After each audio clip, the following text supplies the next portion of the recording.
जून असेल, जुलै असेल, हे दोन्ही महिने त्या ठिकाणी उलटून गेलेले होते. तरी देखील जळगावच्या चाळीसगावमध्ये समाधानकारक पाऊस त्या ठिकाणी होत नव्हता आणि गेल्या 2 ते 3 दिवसापासून या ठिकाणी जोरदार पावसाने हजेरी लावलेली आहे. तालुक्यातील अनेक धरणं असेल, त्यांच्या पाणलोट क्षेत्रामध्ये या ठिकाणी मोठ्या प्रमाणावर पाऊस झालेला आहे आणि परिणामी या ठिकाणी जे धरणं आहे ते ओव्हरफ्लो झालेले आहे. आपण सध्या कोतगाव धरणावर या ठिकाणी उभे आहोत.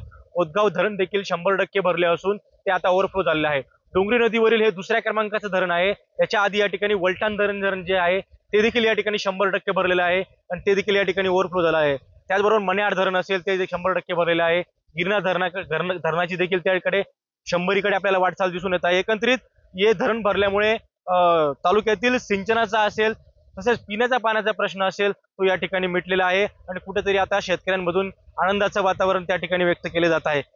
आपण बघू शकतो की सद्यस्थितीमध्ये हे कोतगाव धरण आहे आणि हे धरण देखील आता 100% भरलेलं आहे. केमचंद कुमार, TV9 मराठी, चाळीसगाव, जळगाव.